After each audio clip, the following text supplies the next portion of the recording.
Alright, let's talk about a scenario. Imagine you have a cousin named Lionel. Let's just say that your cousin also happens to be a Ballon D'or winner. Yep, I'm talking about your cousin Lionel Messi. And you're probably thinking, you know what? I'm gonna use my sick connection to play in the Premier League. Your cousin Leo makes a phone call to a Premier League team and bam, you're a Premier League player. Hell, you even play an official game. All thanks to referrals from cousin Messi. But here's a kicker. Cousin Messi doesn't even exist. Basically, Messi doesn't even know you in real life. So essentially, you just conned the Premier League team into signing you. And before you tell me, but dude, there's no way that's gonna happen. Well, it kinda did. Today, we're gonna talk about Aly Dia and the story of Premier League's greatest ever hoax. But the question is, well, how did this happen? Who's Aly Dia and what happened to him after that? Well, stick around to find out. Because I promise you, this is gonna be a bizarre story. Right, so let's go all the way back to the mid-90s. A certain George Weah just won the Ballon D'or and life was pretty good for him in AC Milan.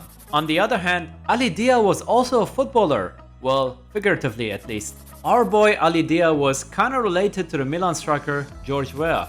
You see, not only his cousin was a Ballon d'Or winner, but they also played together when they were kids. I gotta be honest, that's a sick connection to have in the football world. He could certainly vouch for Aly Dia.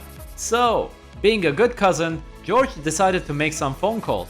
After calling a few English clubs, he eventually gets hold of Southampton, and Aly Dia signed a month-long contract. At this point, he was living the dream. It was quite a risk when Southampton signed him because, well, no one in England knew who he was. But at the end of the day, what could go wrong? After all, he was George Weah's cousin. When someone like that gives you a recommendation, you sit down and listen. During the training, he wasn't that good, so it was a surprise that he even made the squad for the next game. In November 1996, he was on the bench as Southampton played Leeds United in the Premier League. It only took 32 minutes for a Southampton player to come off with an injury. The time has come. This was Aly Dia's time to shine. And it was a disaster.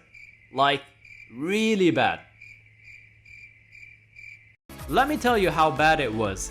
Basically, the guy was subbed in after 32 minutes and was subbed off in the same game that he was subbed in for. Dude, he ran around the pitch like Bambi on ice. And that's not just what I say, that's what literally Southampton captain said about our boy's 53 minutes of fame. After that game, he came back for physio for one time, and then Aly Dia was never seen again. And if you thought that was weird, well, wait till you hear the rest of the story.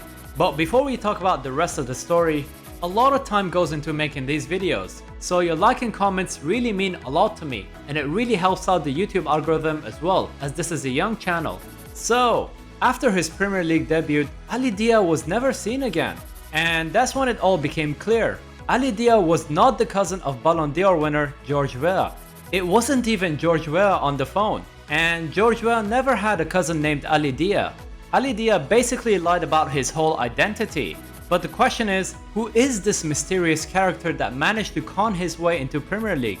Was he a delusional living in his own fantasy? Or was he a cynical fabricator? Whatever the answer, this led to the creation of one of the most bizarre stories in the Premier League history. I gotta give it to the guy though, he had enough balls to convince a lot of people that he was related to George Weah. Yes, we can say Southampton should have done their homework, but remember, this was the pre-internet days. It was hard to look up his past back then. Hell, even for the research of this video, it was still hard to look up his past or even his present situation. Even to this day, he still remains an enigma. He seems to have fallen off the world after that, a few lower league stints here and there, but he's been a hard man to find ever since. Even though his impact on the pitch was quite non-existent, the legend of Aly Dia will forever live on. So, what do you think about the story of Aly Dia? Personally, it still baffles me on how a Premier League club could trust a random phone call pretending to be George Weah. Yeah, I know it's the 90s, but we're not talking about ancient football here. We're talking about the Premier League era, which is what makes this story quite bizarre.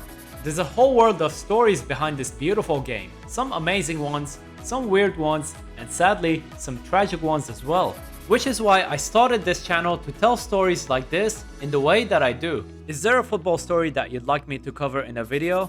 Let me know in the comment section below, but be nice to each other. I'm Football Drawn and I like to tell football stories with comic and drawings. If you enjoyed this video, check out the rest of the channel as well.